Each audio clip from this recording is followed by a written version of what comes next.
Ladies and gentlemen, I am so excited to say this. Welcome back to GothamChess Recaps, and welcome back to the FIDE Candidates 2021. The Candidates has been a historical chess event over time, where you take all the top players in the world, and you match them up, and the winner emerges to play against the defending world chess champion. This year, the Candidates and the past few cycles have been 8 players double round robin. That means that they play each other 2 times. That means that there are 14 rounds. It is a classical event, which means that it's long games. On move 40, you get more time. On move 60, you get more time, and they are playing live in Yekaterinburg, Russia. Now, this one went a year. It was stopped halfway due to COVID. One of the players, Maxime Vachier Lagrave from France, wasn't even supposed to be participating because Timur Rajabov withdrew and protested, and the tournament still went on, and then it got canceled halfway through. So that's an entirely separate story. But going into this round, this is round number 8, and we are back. We've got an interesting race up top. Nepomniachtchi and Maxime Vachier Lagrave are tied for first with 4.5 points out of 7. Then you have Fabiano, Caruana, and Anish, Giri, and they have 3.5 points. And then you have the other players. You have the 2 Russians, Grischuk and Alekseenko, and then you have Wang, and you have Liren. Now, that's it. 1 minute. Let's go. We've got 4 games to go through, some interesting, some not so interesting. But ladies and gentlemen, classical chess is back, and it's the sexiest tournament of them all. So, this first round, Wang with the white pieces, Liren with the black pieces. They've had a year to prepare for this game. E4, E5, okay, standard. I mean, it's 2 super GMs, right? Knight F3, Knight C6. And now you would expect a GM to put the bishop on C4, the bishop on B5. This is just the meta at the top level, the Italian or the Spanish. But you get D4.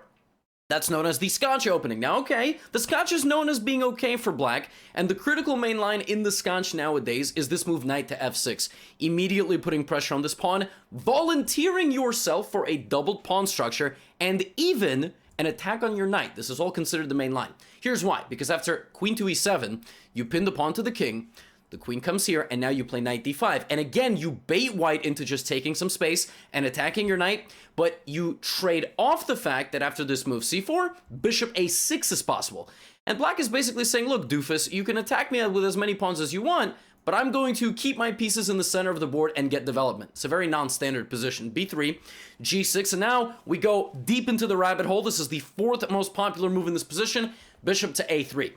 Very simple. You attack the queen. The knight blocks, and then you drop back, and you kind of say, all right, your knight's a little bit dumb there, and it's kind of trapped. But black says, no, it's not. I can just go back. Because, again, this pin. And black has a lead in development. And actually, what's interesting about this position is that, and Magnus Carlsen actually himself said this during the live commentary, which he is a part of, that as wild and wacky as this position is, because, you know, both sides are castled on opposite sides, black's king looks far superior in safety to white's king, and that's because all these pawns have been pushed. It looks like you can, you know, be really in danger here. Magnus himself said that this is actually a well-known draw, which is mildly depressing, but that's why I'm showing this game first. Why is it a well-known draw? Well, because after rook to e8 targeting the center pawn, white just goes queen f3. White gets out of this pin and sidesteps, but this pawn, once this knight gets out of the way, can't really be defended. So what you do is you just go here, you give away the center pawn, but you go knight to f6. And the trade that you've made is that this rook is hanging, but again, because you've pushed all these pawns in front of your king, the queen, you allow the queen to come and bully you, and the game ends in repetition. I know, right? The Candidates. Why is the game ending in repetition? Like, what is this? But, hey, I gotta serve you an appetizer, okay? It's like, you know, you go to a nice Chinese restaurant. I ate at one 2 days ago, so I'm making this analogy. I ate some chilled cucumbers. You know, it was a really tasty sauce. Wasn't anything complex. Was it worth $18? I don't know. Probably not. But that's, you know, a story for another video. And he took the rook, and after a little bit of hoopla, this knight kind of, you know, it's like you can't take it, because then, again, you get checkmated. And repeating just with perpetual check is better than getting checkmated. Welcome to GothamChess Recaps. I know you missed that. And the game ends in a draw. All right, they repeat moves. You know, do I love starting the video with this? No, but I had to show it, right? I mean, I can't disrespect the players. But what's weird about this is that Liren is struggling. He is at the bottom of the standings going into this round. He's got 2.5 points out of 7. And now he's only got 3. So, it's weird. Like, I thought Wang would come in guns blazing. You know, Wang is like, you know, kind of middle of the pack, a win or 2, gets him to the top. This was weird. I mean, a year for this, I don't know. But anyway, we've got 3 other games. And the good news is that we are getting right into the meat of the action. We've got Nepomniachtchi with the white pieces. These guys have played each other nonstop. Because in 2020, they've been playing a lot of these online events. So they've played each other a ton. Jan begins with e4. It's a top-level game, ladies and gentlemen. Take your pick. And Anish Giri plays the Sicilian defense, but shocks literally all living beings and plays knight c6. That's hyperbole, but he has the Knight-Orf repertoire, right? Anish Giri literally published the repertoire. It's expensive, don't get it, get my courses instead. He published this repertoire, and he doesn't play it. He plays knight c6, but that is the other very trendy mainline variation at the top level right now. The Rossolimo, which was not played in this game, and d4, and the Sveshnikov Sicilian, with the two knights and then e7 to e5. Very trendy. There's a lot of engine back preparation. Let's get down and dirty. So we have knight to b5. This is the main line. We have d6 occupying the d6 square so that the knight can obviously not go in. And now white has two main lines, bishop to g5, and probably the more modern twist, which is 7 knight d5. But we get bishop to g5. Now you kick out the knight, and you threaten to fork them. Nepo stunningly doesn't blunder that. Now we have bishop to e7, takes, and again, a big branch here for white on move 11. Do you play c3, or do you play c4? I cannot speak to the current popularity because I don't touch this with white or with black. Okay, so I don't go anywhere near this. It smells bad. c3. And his idea is that he's going to play knight back to c2, rotate to the middle, and the imbalance inherently of the Sveshnikov is the fact that black has pushed a ton of pawns, okay? Black has space, but when you push a lot of pawns, you really lock that structure forever.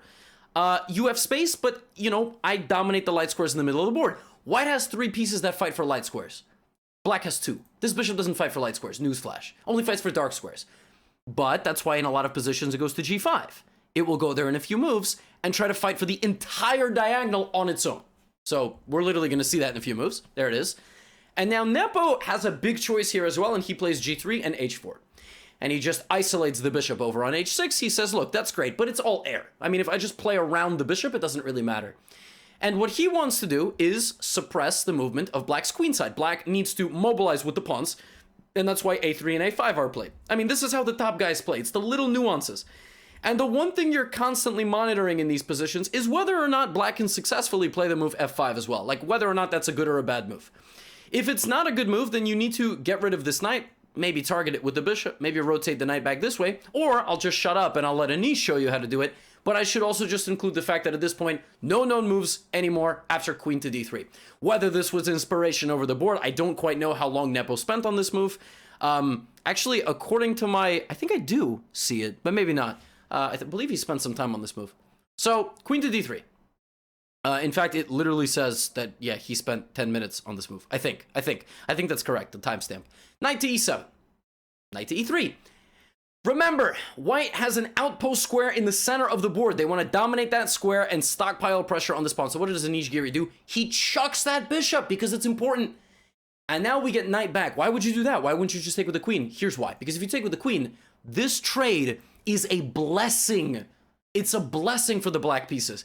Because now a pawn stands there. There is no pressure. You've blocked your own position. Ladies and gentlemen, what was the move that I said that black wants to play? Were you paying attention? f5. And now this doofus hasn't developed any of his pieces, and he's going to get overrun in the center of the board. Giri's going to shred it open. So for that reason, Nepo doesn't do that. He backs up, and he maintains control and maintains his pressure. Sometimes in chess, you got to take a step back to take 2 steps forwards. In chess and in life. So we have bishop to e6, and now a big fight ensues for the d5 square. We have rook to b6, a move that looks dumb, but I promise it's not. It serves the purpose of defending the pawn. Bishop to h3.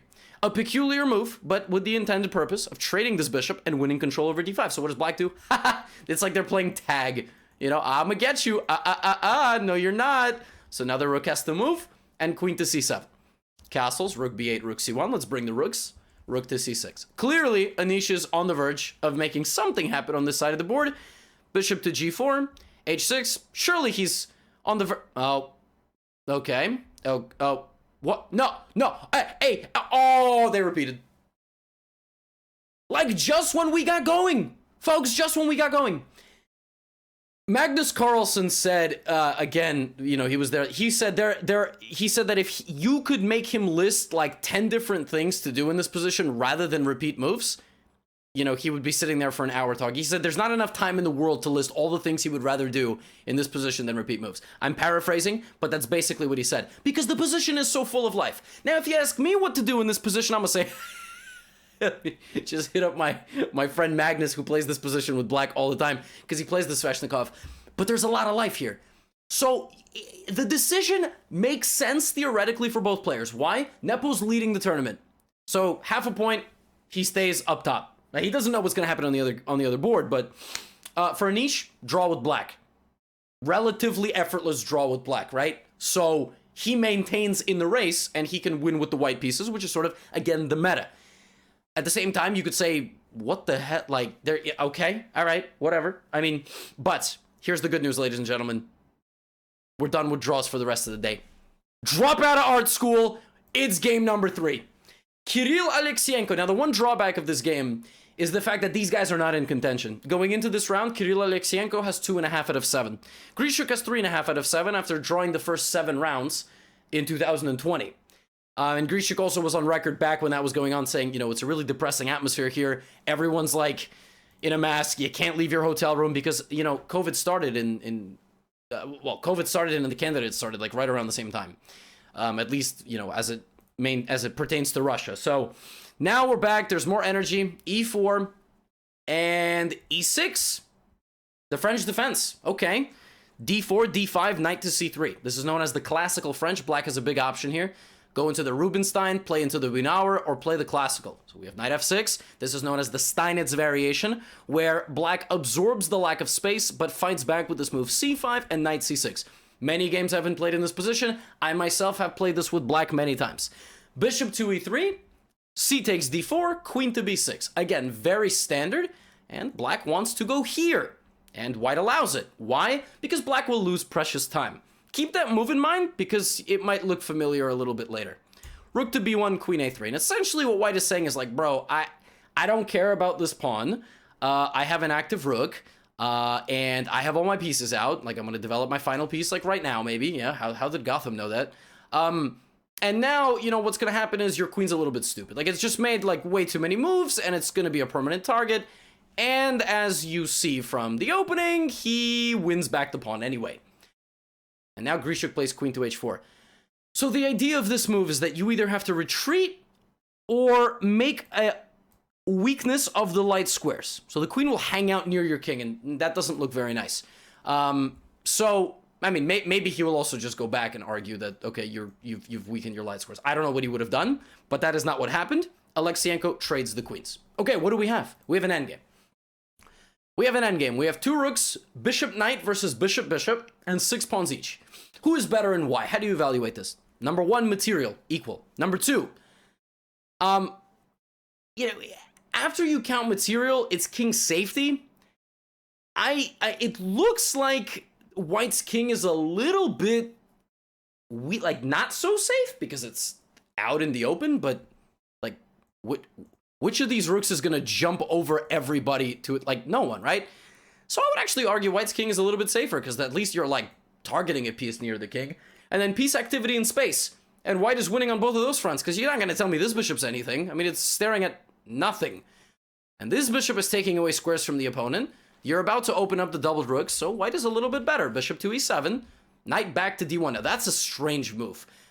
This, to me, looks so natural, I would play it without even hesitating. But that's why I'm sitting in a chair in a crazy-looking jacket with bad hair, and these guys are playing in the most important tournament of the year. So, well, the World Championship, but that's not really a tournament. But that's later this year. So, knight to d1. He's trying to reroute his knight back into the center. Okay, that's fair. Bishop to d8, knight e3. Bishop c6. Let's not hang our rook. Why rook b2? Because he wants the rook behind it. He doesn't go all the way back. Rook b2. And now bishop c5. A little tickling. Wants to get the rook to move. The rook does move. Now he plays c4. c4 is an interesting move because why would you open your opponent's bishop, right?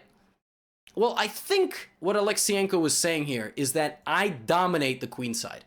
Your bishops are theoretically great, but you're really not going to tell me this bishop is doing anything even remotely useful. Are you kidding me? What is this bishop doing except getting in the way of the rooks? It's like the kid that's walking under the parents' feet. Like, where are you going to put this bishop? Where are you going to put this bishop? So in all endgames, I have a lingering threat of getting in and taking something. And all I need is one pawn. Then I have an advantage. So we get f6. Grischuk says, you want to open the position? Let's open the whole thing up. Except he probably said it more like, I mean, okay, you want to open up the position? I mean, okay, He takes d5. And so now we have bishop d6. This takes away bishop to b8. Right? Rook to b8, I should say. Takes away anything coming here in the future. So this completely dominated now by white. And it defends e5. And kind of reneging on this. You can't open up your bishop so easily. So pawn takes, and d4. Grischuk says, you know what?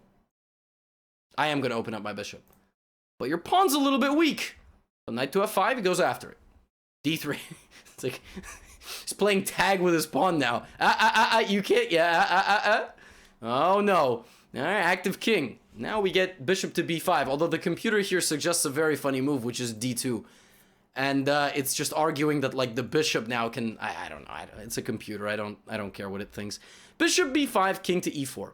So Alekseenko has won the mini game of King of the Hill. He's made his king access these 4 squares, and he wins at least this one. Rook to c8. Very complex endgame, very complex, but Grischuk is finding his way. But the thing is now both players have a passed pawn. So now we have knight to d4, bishop c4, and rook to d1. He's brought his rook, he's targeting the pawn on d3. Few waiting moves, rook to b7, bishop to f6, knight to f3. It's a little bit of shuffling. Also keep in mind it's nearing move 40, so they need that bonus time. They don't have a lot of time on the clock, right? So at this point you need to get that extra time so you can actually think and come up with something. Whoa! He just sacked the rook. Woo! He didn't have enough of one rook hanging, so he had to sack. What? Big decision by Alekseenko. Very bold decision. He gets a bishop and a pawn for his rook, and he's basically saying, "Hey, I have a passed pawn. I have more firepower to play with here. So let's go." Right? So we have a4, knight back to d2, and now it's move 40. Move 40. We have bishop and pawn for a rook is the balance. But this pawn will never be a problem. The bishop is perfectly spaced out. And now white is going to slowly try to push forward while not losing any of their pawns. And let's see if Alekseenko is able to do that. King to e3, disallowing the rook. By the way, he couldn't take it because you can't hang your king. Like, literally, it won't let you. So, king e3, rook e8, and now king f4, little reroute, okay? Rook to a8, defending the pawn. Rook to b4, threatening an infiltration. Rook to a7, stopping that infiltration. King to e4. He wants to just bring everybody. If this pawn gets to e7, it's a big problem. And probably, if you just make all of this disappear, I'll win this pawn. Like, I'll get my king there and I'll win the pawn, then I'll probably be winning in the endgame. So Grischuk has a lot to worry about here. But maybe it's defendable. Maybe. Bishop to b4. Rook c7, he wants to double up. King to d5. Rook to c2. But now e6. Now Alekseenko has made some progress while understanding the calculated risk of potentially losing his pawns. King to f6 up. Rook b7. We've infiltrated on the back rank. g5. Okay, sacrificing a pawn, but he's getting one for himself. King to d6. This is move 52. Move 60, they get a little bit more time. Rook comes back to h3. g4. Rook to e3. He's rotated his rook around. Now, Grischuk's got to be careful. He's got to... I mean, it's a constant threat here. Takes another pawn. Now we go king first. Rook's got to move or get guarded. It gets guarded, but now we push. Okay, now we have rook to e8. Now bishop d6. That does two things. Stop this pawn and threaten to potentially infiltrate and glue together with the pawn on the back rank. Uh-oh. Rook to g8. Now, I believe...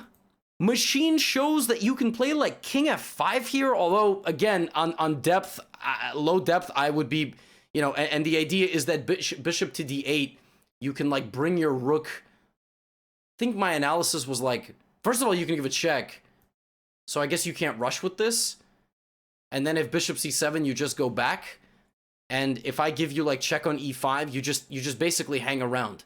You just threaten to maybe come forward and push this pawn, but what Grischuk does is, in the game, he puts the rook on the wrong side, is what he did. He put his rook on the wrong side. And here you can promote, but after takes, maybe maybe you can play like rook h3 and try to promote your pawn. It's chaos. But we got rook e4. He doesn't even promote. So it was a disaster here, and he just goes for this pawn instead. He doesn't promote yet. He says that pawn's not going anywhere. Let me take the a4 pawn instead. So we have king to h4, now rook e4, now he's threatening to promote and push his a pawn. And so we get a4, a5, and now this is a serious problem because you've lost 2 pawns. That a pawn is a constant threat now, and we're getting to move 70 now. Alekseenko obviously doesn't go for a repetition of moves. This pawn has now lost its guard, but don't get taken with check. Do not get taken with check. Instead, that disconnecting move. King to f5, takes, and king f8. And I'm promoting way before you're making a queen. And Alexander Grischuk resigns. That was an exceptional game by Alekseenko. I cannot give him enough props. Beautiful game. Beautiful game. I mean, took the calculated risk when it was there. The sacrifice of the rook to have that practical winning chance with the pawn and bishop. All the pieces centralized. And the most instructive moment of that game was honestly how strong... I apologize. How strong a pawn is in the endgame. When he makes this sacrifice, like, this is crazy. How bad a rook can be against an active piece with a pawn and all the pieces pushing forward. Amazing game. I mean, he doesn't need to hear it from me, but amazing game. He should be very proud. And now, ladies and gentlemen, if you skipped ahead in the video, I commend you because this game is a gem. This is one of the greatest games ever. I mean, this is like honestly. So, thank you for making it 21 minutes into the video. I hope you're ready. I just served you a lot of appetizers, but this is the Peking duck, which is what I ate at that Chinese restaurant. I keep making references to that restaurant. It was very tasty. Fabiano Caruana versus MVL. MVL tied for first, 4.5 out of 7. Fabiano Caruana, 1 point out of first. A win for Fabiano will either tie him for first or no, because Nepo drew. Sorry, I already spoiled that for you. But he's going to get damn close. They've had a year to prepare for this game. MVL plays one opening against e4. And that opening is the Sicilian. Is he going to play it? And that opening is the Najdorf Sicilian. Is he going to play it? Oh, baby. They have had a year and a month to prepare for this game. Let's see what happens. What is the most critical line you're going to play against the Najdorf? Bishop to g5. Critical. e6, f4, queen b6. Main line. MVL says, I'm not interested in the knight d7 nonsense. Give me the b2 pawn. If you've never heard about this, it's called poison pawn variation. If you have heard about it, Bobby Fischer used to love this bad boy. Modern engines just go out for a smoke break when faced with the poison pawn variation. All these guys have these server rooms of prep behind them. We have queen to d2, queen b2. All main line. Rook b1. Queen goes out to a3, and now e5. White also can play f5. These are the 2 breaks. But we get e5. h6, counterattacking the bishop. Bishop backs up rather than taking the knight. We have takes, knight d7, and now white plays this move, knight e4. Again, you need to be prepped because no human being plays... Well, I mean, if you're a grandmaster, maybe, but I'm saying most people watching my videos aren't grandmasters because, first of all, if you're watching this and you're a grandmaster, what the hell are you doing? Like, go for a walk. Surely you don't get enjoyment out of these videos. You just watch this like, I can't believe this guy has a channel this big. I deserve... But anyway, knight to e4. Queen takes a2. Rook to d1, queen d5, and black is coming back for a third pawn. This is not for the faint of heart. We have queen to e3, queen takes e5, and ladies and gentlemen, in this position, a move is played more than any other, and that move is bishop to e2. Fabiano Caruana plays a move in this position, pawn to c3. He did not invent this move. If you look at the database, there's 14 games ever played. However, the highest rated player to ever play this is 2000. Which means that Fabiano Caruana is blazing new theory. And all those games were played in what's known as correspondence chess. Nobody ever played this over the board. It's only in games that you go by email or something, so they've had it worked out. And black plays bishop to c5. Essentially, white sacrifices 3 pawns and says, and make a move. Well, one of the things that black can do here is play bishop to e7. I don't dare analyze this with my engine. I have a peasant computer. And black plays a modified bomb cloud and keeps the king in the center. Surely Fabiano had this prepared. MVL thought for a while and played bishop to c5. We get bishop to g3, attacking the queen, forcing it to go here. And according to my database, every game I saw went like this. Bishop d6, bishop takes d6, knight b5, attacking the queen, queen takes, king takes, and bishop e5. And I saw some other games. I saw some other stupid stuff. But all correspondence. Fabiano Caruana plays history. A move that has never been played before in this position. And that move is a modified idea of bishop to d6, bishop to c4. Fabiano Caruana hangs a bishop. He is now down 6 points of material in the first 18 moves of this damn game. The machine on chess.com thinks this is losing for white. It's like -2. You let it think, it's like, nah, it's equal. And now bishop d6. And black is in a state of paralysis because the threat is you cannot take. I'm threatening to take you and go knight d6. I'm also threatening to hit you on this side of the board because you can't guard that position. You can't move. So MVL fought forever and played knight to f6. The computer tries to analyze this move, bishop takes d4. Again, I don't know what Fabi worked out here. It looks very human to play this move, but you can apparently also go here, setting up the threat of rook to c1, which is just ridiculous. Queen d5 and bring the bishop back and try to get knight to d6. I somehow believe in this less, but it doesn't matter what I believe because my engine is at depth 23 and this guy's had a year to prepare. But MVL plays knight to f6. And what this move does is gives away the bishop, but lets you go knight d5 and rook g8 and take on c3. It's the most important thing. MVL went for a position to get out of his opponent's preparation just so he could take a queen trade, and then Fabiano sacrificed the piece in his face, which I think MVL expected, all part of his prep, knight e6. You're on the verge of death, what do? You trade queens. It's a check, and now you trade the queens, but look at this, it's not over. Oh, the chaos is not over. Knight c7 check, king to f7, rook to d3, attacking the knight. And when the knight moves out to hit the bishop, you don't take the rook.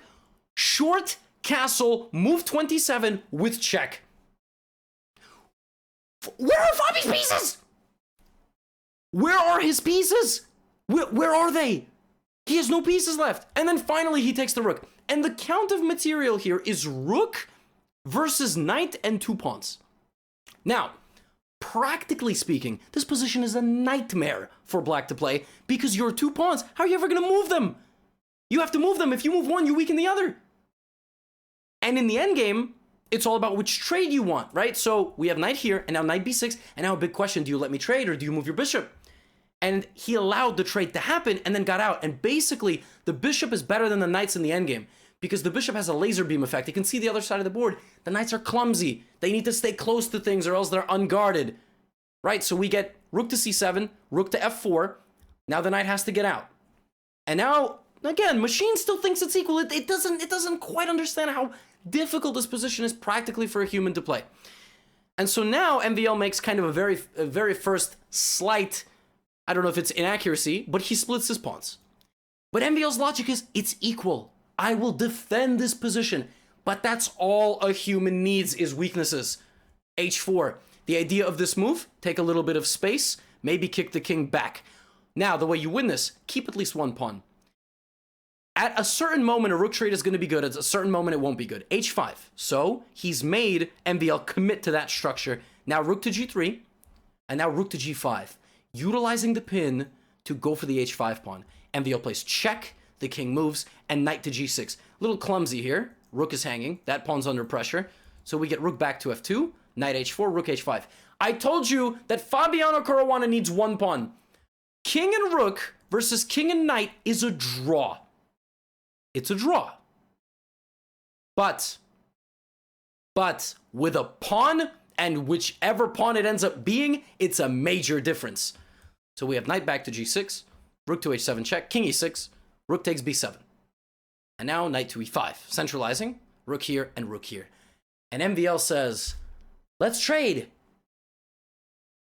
Fabi thinks for a while and says, you know what? That might be my best chance to win this game. Now, ladies and gentlemen, there is something in the chess world called a table base. A table base is any position with 7 pieces, 6 pieces or less, that is solved. Doesn't matter. There's 7 pieces on the board for either side, it's solved. Takes many, many terabytes of space. Some of you can tell me the exact amount, we don't have 8 yet. But the table bases were saying that this position is a draw if black defends perfectly. Fabiano Caruana invented theory, went down 6 points of material in the first 19 moves, was an hour up on the clock just to get to a horrifically difficult endgame to defend, which objectively is a draw, but we're not computers. Let the fun begin. King to g3. King to f7, only move to draw. This is the only move according to the table base to draw. Don't ask me why. It also doesn't matter, just enjoy the show. Rook to c2, knight to b4, rook to d2. Some of the more advanced players will actually find the beauty of analyzing these endgames. I'm an international master. Analyzing these endgames gives me diarrhea. I'm not gonna lie. Rook, knight to c6, king to f4. Now, the game plan here for Caruana. Don't trade pawns. Infiltrate on one of the sides with your rook and your king. Dominate the enemy knight. Win this pawn. Okay? Let's see. King to g6, rook to d6, attacking the knight, and now picking up the pawn. And now we have our model endgame. King and rook and pawn, king, knight, and pawn. All it takes is one pawn. And notice how he hasn't pushed it. And the craziest part is, had he pushed it once, it would have been a draw. Had he pushed it twice, it would have been a draw. Isn't that crazy? You see this pin and you're like, oh, g4, g5, I'm so smart. Nope. Nope, keep it at bay. Goes king e4, knight to h6, rook a5. Rook a3, king to f4. He's finding his moment. He's trying to take squares away from the knight. Rook to g3 check, and now king to e4. Pay attention to the g file. The knight comes back. Now here I believe they repeated once or twice. It's very tough to say with all the repetitions. They got this position a second time. 3 position repetition is a draw. If on move 61, 66, and 70 you have the exact same position, it's a draw. You don't have to repeat 3 times in a row. I bet you didn't know that. King to f4. And finally, he triangulates. Look at what he does. Look at what his king does. He moves the king in a way like that, to get this position and now back. And now this is an improvement. Rook h3. And now he's going to get in. Black has to stomp the infiltration.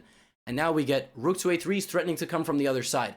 And black is going to run out of moves. Black has a circuit of moves that he can play. King f7, king g6, knight h6, knight e7. He cannot come further because white is going to be able to infiltrate on either of these sides with the constant threat of infiltrating down the right side or around the back. So we have king back.